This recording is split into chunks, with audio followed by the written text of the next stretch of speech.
I gotta tell you, this turned out to be one heck of a ride. It was amazing, beautiful, just wonderful riding, smooth, no issues, really had a great time. But when you're riding in Borneo, there is this one thing: rain. And there is a lot of it. And this time of year, which is January, it rains in the afternoons. If you're in the higher elevations, it rains a lot more in the afternoons. And that's something you're just going to have to deal with. Well, this was just a sample of what we were going to contend with. You can see the clouds dropping over that mountain in the back there. Well, that is the rainstorm that's coming in and is going to hit me in the next, minute or so. Yeah, that's coming.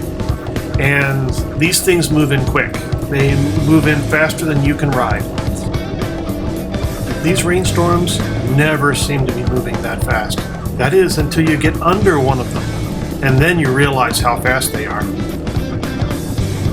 You can very easily get trapped in a heavy downpour, and you better have your motorcycle gear ready.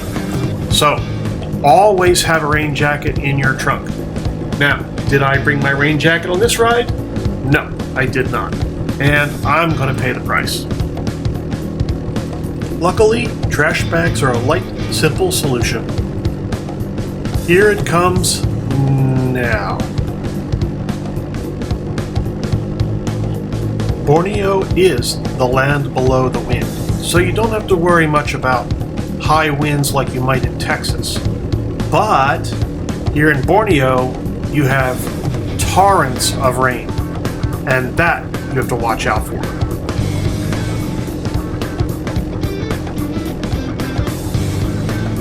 Wow, this is turning out to be a real soaker. It's time to pull over and put on a parka.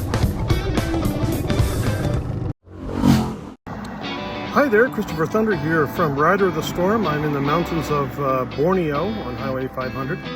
I'm up about an hour or so on the Bajaj here. And you can see the Bajaj has its container open, and I have switched into my rain gear. Now, this jacket has a feature which is kind of nice. It will keep the rain off your cheeks, and it can sting. It can sting bad. So I can bring the visor down, and I can bring this up to meet it. And wow, we got some truck action going on here. Very noisy. And I should be okay. Now, the normal thing to wear is something like a silken gaiter. So the silken gaiter sits on your neck and runs up over your nose. And that'll keep the bits of debris out of your face. With the rainforest here, I don't know if you can see that, but there's stuff that just comes right out of the trees and it's in the road and it gets kicked up into your face, and it can hurt, it can sting. So wearing a gaiter is important, or having a jacket that zips up really high is important. Having at least 2 layers of protection. Wear fake glasses if you can, just sunglasses, and then bring the visor down and you should be a lot better off. Another car coming. So riding here in Borneo is just as tricky as anywhere else. You just have to think about the heavy rains, the fog, the roadway, the trucks getting stuck everywhere. I've had 4 trucks already that I had to pass that were stuck in the road. Yeah, it's going to happen. So I want to thank you for watching me, Christopher Thunder, from Rider of the Storm in the World's Dirtiest Workshop. I hope you learned a little something today about riding in the mountains of Borneo, East Malaysia. Bye-bye.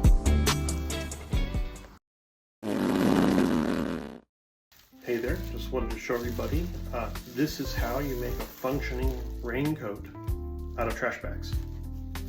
So you can see here, it's perfectly functioning.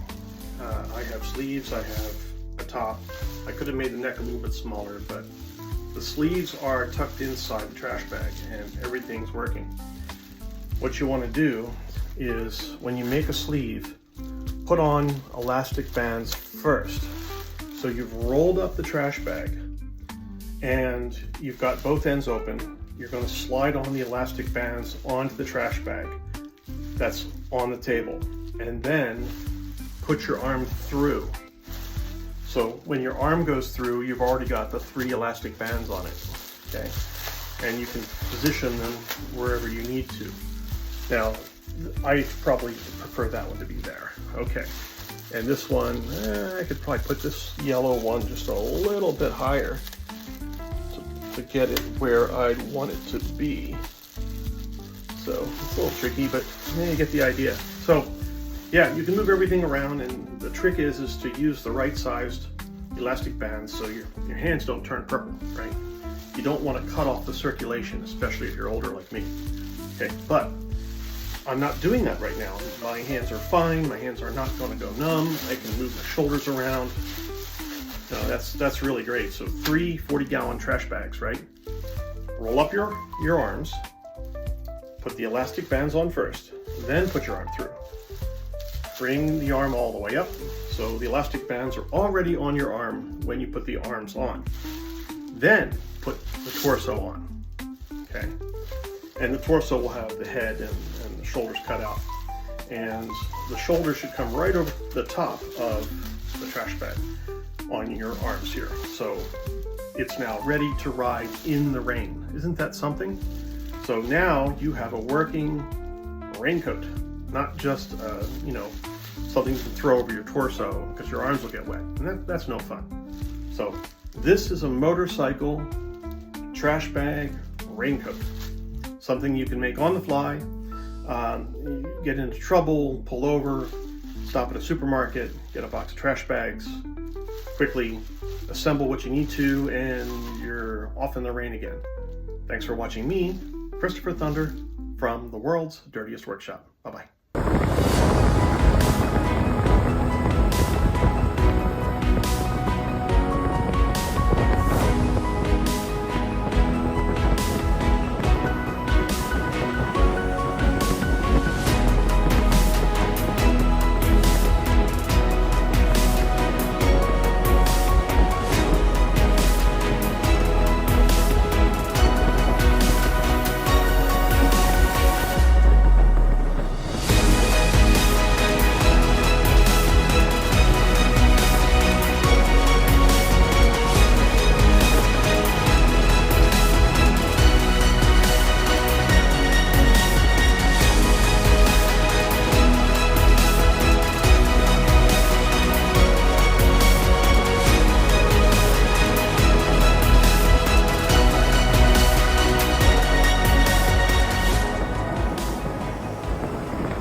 Okay, so this is Nolan here again, and I'm Christopher Thunder from Rider of the Storm in the world's dirtiest workshop. We're on a giant, how many hours? 4 hours or so? Giant loop around Borneo, up around Kota Kinabalu. We're going around the mountain regions, and we're headed back on Highway 500 right now, headed back home. See you there. Thanks for watching.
There is a little something about this bike.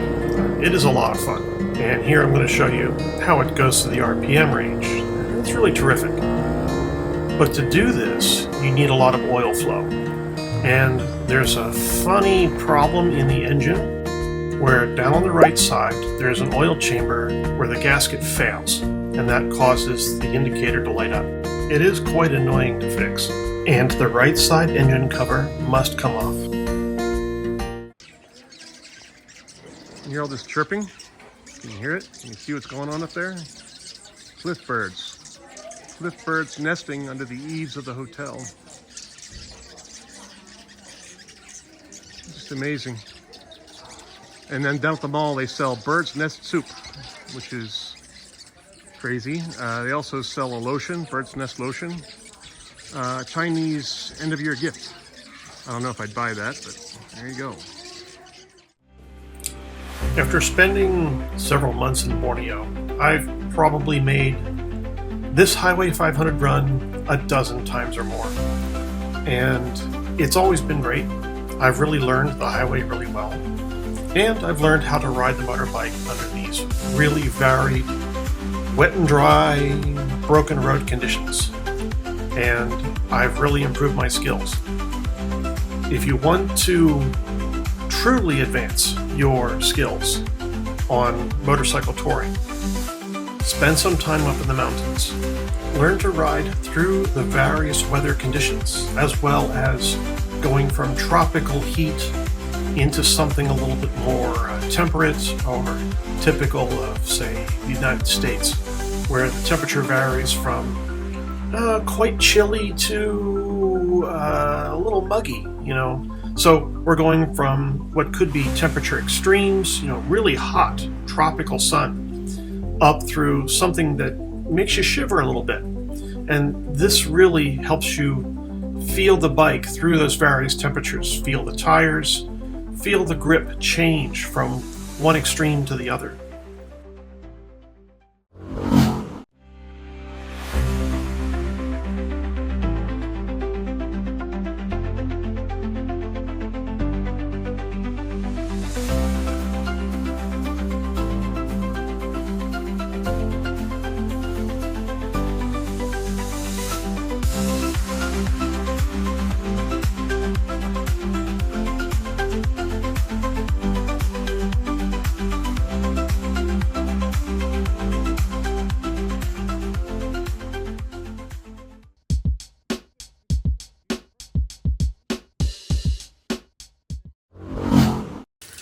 Good morning, everybody. It's going to be a couple of days yet before I'm headed back to Texas. But this is the morning I say goodbye to the Bajaj. So I'll say goodbye to it today, and I'm going to let it sit for a couple of days, and then I'm going to have it picked up and put into storage. And then it'll be a few months before I see it again. That's for sure. Easy to clean, easy to maintain, easy to fix. Yeah, not a great bike, but easy to use, and that can make it a great bike. Suspension's terrible, handling is kind of crappy, but still, it can be a great bike. It's a matter of, you know, what you want to make of it. Now, get a good look at these tires here. You're going to see that they are terribly mismatched from front to rear, but your tread pattern doesn't really dictate whether or not you've got good even grip, right, from front to back when you're using your bike. Now, I've ridden this bike in all kinds of weather, you know, except for snow, which we don't have here in Borneo. But yeah, just crazy rain, slimy wet roads, you know, full of plant material and whatnot, all kinds of road conditions, smooth, rough, highway, all of it. And it's been great. It's been absolutely fantastic. You can see here that I got a really cool seat cover on there. That's from a scooter, okay? Now I'm wondering why it still has that black spot on there. It's possible it's because I pulled the seat a little too tight in that corner, but you know what? I'm not going to worry about that. Just going to let that work itself out over time, and everything should be fine. Yeah, it's basically strapped together underneath with some plastic cord, you know, that yellow stuff you see at the hardware store, and then wired together in the front. So I used a soldering iron to melt the areas that didn't quite fit, and then used the soldering iron to melt a strip from corner to corner in the front here. So this corner here to the other corner on the other side, I just melted an opening in the front of the seat cover so that I could then sew it shut to make it fit better. Then I just dropped the seat back onto the bike, bolted it back down, and voila, seat cover. Isn't that amazing? Just so cool. Now, you're going to see here that there is a fully customized master pump. Okay, that's that master cylinder there, and you can see here that it's got a new bolt through the bottom there. It looks way too long. That was from the shop, and I couldn't find a bolt to replace it in the time I had. So for now, it is what it is. It's just a long bolt through there, and that works. So remember, it was sticking earlier. You may have seen the video on that. And I was complaining that it went down so far and then kept going. You know, yeah, it was just really a weird feeling. So anyway, yeah, that's now fixed. I still might yet, in the next 2 days, take a look at that rear foot peg and find out what I need to make a pin for the master spring there, so that that rear foot peg no longer has a rubber band on it. That'd be nice.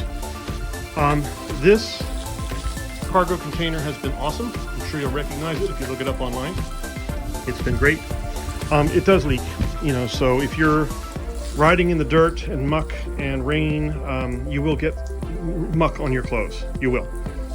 Put your clothes in a plastic bag if you're going to use such a container. Very important. This has not been all that thrilling.